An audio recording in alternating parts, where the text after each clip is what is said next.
Hi, I'm Jase. And I'm Chris. And this is Wine Chat. And we're going to talk about pairing wine with dinner. Got it? I got this one. All right. Check it out. Fish, white, beef red. Done. Well, yeah, I guess we just toast and that's it, right? Yeah. Right, that's it. No, that's not it. In fact, and besides which, who eats just fish and steak? You're going to get gout like that. That's not good. No, it gets a little more complicated, but we're going to give you a real quick, simple run through. What we want to talk about first are food-friendly wines. What makes a wine food-friendly, Jase? Well, generally, low alcohol and acid. Those are the two things I would be looking for. And so your big 15% alcohol, tannic, not very acidic Cabernet is notoriously hard to pair. It works pretty well with the big steak, especially if you're grilling it. But otherwise, you really ought to look for wines that have, I'd say, below 13.5% alcohol. It's not a hard and fast rule, but it's a good way to go. We also want to look for wines that have a high natural acidity. And this can mean a lot of European wines, or, there's also a lot of American wines that are made with a high natural acidity. And look for grape varieties like Pinot Noir, or my favorite that we'll get to later, Barbera. And, white wines.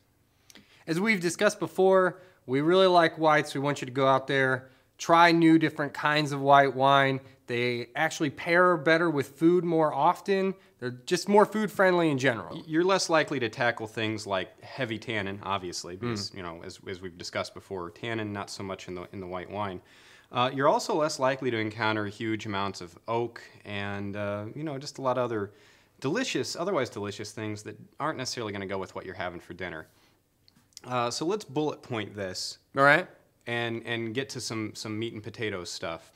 Okay, so let's start with something spicy foods. I noticed today in the stores and out there a lot more foods that advertise spiciness. Yeah, and although most of those are actually pretty bland, we'll assume that you've got something genuinely spicy, and we're big fans ourselves.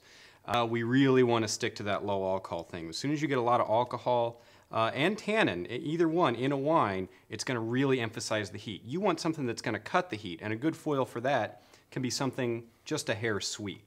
I'm not talking dessert wine. No ice wine, yeah. Sorry. No ice wine with your hot wings. No Concord. But something off-dry, and that could be a big, fat Chardonnay. It could be maybe a Riesling, an off-dry Riesling. Acid's not going to affect the heat. That's fine. You just want to stay away from alcohol, and you want to stay away from tannin, and a little sugar is going to help. Acidic or, particularly salty foods. Acidic foods like acidic wines. If you're having something with a tomato sauce, something that's got a little lemon squeezed over it, look for an especially acidic wine. Also, if you've got a wine you've paired that's too acidic for a dish, break out the lemon, put a little lemon on the dish, and it just pulls things together. Steak or roasted meats? Steak or roasted meats are where you can break out the tannin, especially if you've got it on the grill. If you've got it on the grill, that kind of charred character, for me, works real well with tannins. Meat's pretty forgiving, so you can actually, with beef, get a pretty juicy wine. We just want to urge you not to go over the top. Sometimes those Australian blockbusters, they don't really work with anything. Even steak, even strip steak, which I love with those big, juicy, rich wines. Sometimes it just doesn't work. So, use your best judgment and try a couple things. But here's where you can feel free to break out a stronger wine, unless... what if it's really mild? Well, unless let's say, for example, you're doing tenderloin. Tenderloin's particularly mild, and you've got it covered in some kind of sauce. Odds are the sauce dominates the dish. So you're going to have to pair the wine to the sauce. Now, I cook a lot of Thai curry and Indian food. What kind of wine should I pair with that? Well, if you look this up online, you're going to come up with a lot of Riesling and Gewürztraminer, and as far as I'm concerned, the Gewürztraminer is pretty good, and I've had less success with Riesling when it comes to these kind of spicy Asian foods. Mm-hmm.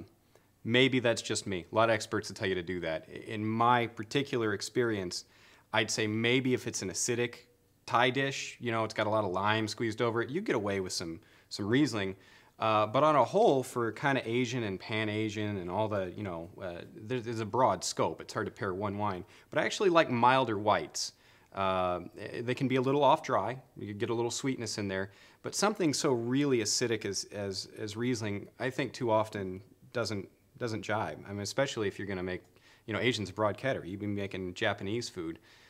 Riesling and Japanese food is not so good. So do you like maybe a Viognier or something like a cleaner, more crisp Chard or something like that? I like a Chard, although not a crisp one. I actually like a Really? big fat Chardonnay if I'm doing something along the lines of those Japanese flavors. The Japanese tends to get kind of an oily texture, and that'll work with the big fat Chardonnay where other things wouldn't.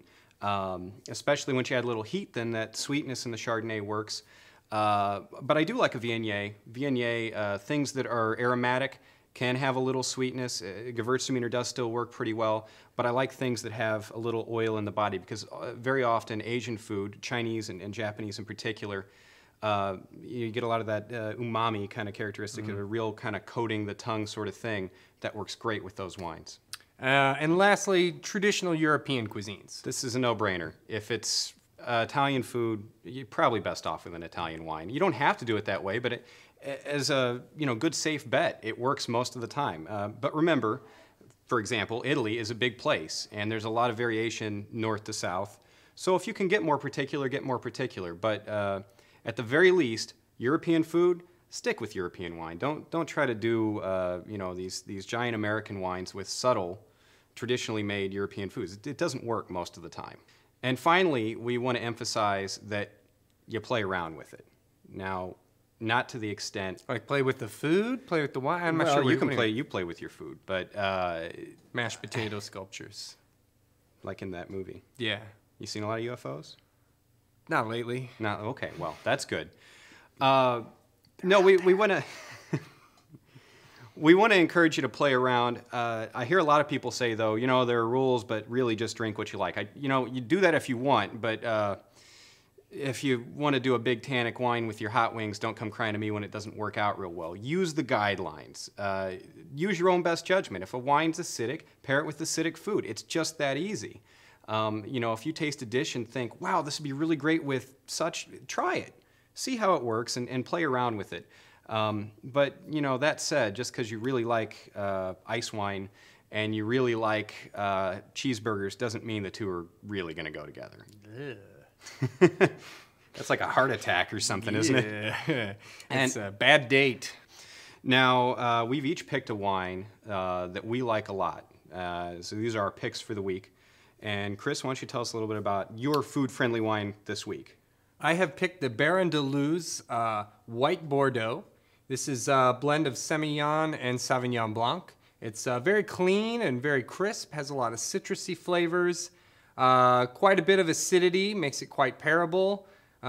Look to put this next to lobster, scallops, vegetable dishes like asparagus, especially fried chicken. It's a good wine with fried or roasted chicken, scallops, seafood, in white fish. I've picked a Barbera d'Asti. This is a Michel Chiarlo Barbera d'Asti.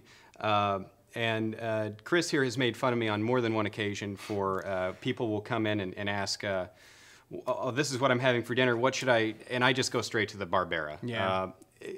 It doesn't work with everything. I just chide you, Jase. It's not, yeah. I'm not really making fun of you. It's tasty stuff. It's really tasty stuff. It's got all that fruit you're getting out of that big Cabernet, but without the tannin and with tons and tons of acid, which makes it pair really well with tomato sauces and Italian foods and citrusy foods. But really, what it pairs great with cheeseburgers, pizza, just about anything.